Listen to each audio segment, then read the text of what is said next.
They told me you had to leave, that it was safer where you were going, that you were doing the right thing taking my little sister away. I nodded.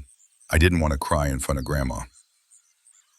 But the day you left, the house got quieter than it had ever been. I still remember the way your scarf smelled when you hugged me one last time. I pretended not to notice that your hands were shaking. I wanted to be brave for you.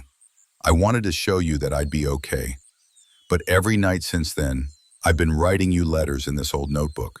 Not because I thought you'd get them, but because it felt like I was still talking to you, still reaching across the silence, across the distance, across the war. Some days I wrote about small things, like how Grandma still makes soup too salty, or how the neighbor's cat won't stop coming to our window.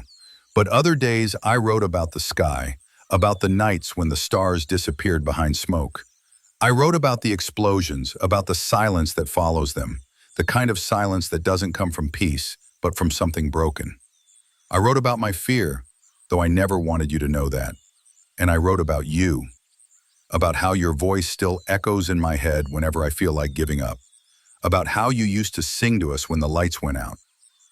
I wrote because it was the only thing I could do, because sometimes all you have left are words, and I didn't want mine to die inside me. One day, I didn't hear the siren.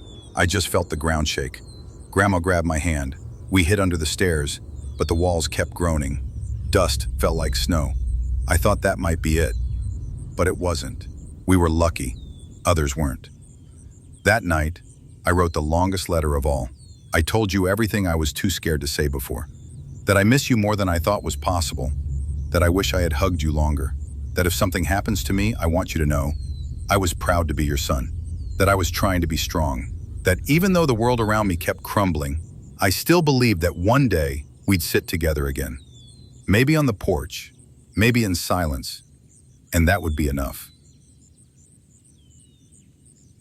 Then one day I stopped writing, not because I had nothing left to say, but because the notebook was gone, the house was gone. I don't remember how I got out, only the arms of someone in uniform. They said Grandma didn't make it. I didn't cry. I couldn't. My ears were still ringing. My heart was too loud. They found this notebook days later, under the rubble, a little burned at the edges, the pages still intact. And now someone else is reading these words. Maybe it's you. Maybe it's the world. Maybe it doesn't matter.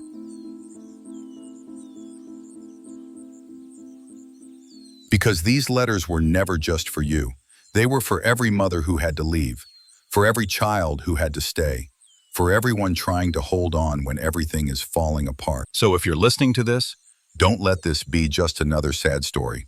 Let it be a reminder that the smallest voices carry the biggest truths, that sometimes love survives through letters that never get sent, that hope hides between the lines, even in the darkest places. I don't know where you are now, Mom. I hope you're safe. I hope you still sing. And if you ever find this, know that I never stopped waiting, never stopped writing, and I never stopped loving you. If this story touched you even a little, leave a comment. Tell us who you think about when you hear this.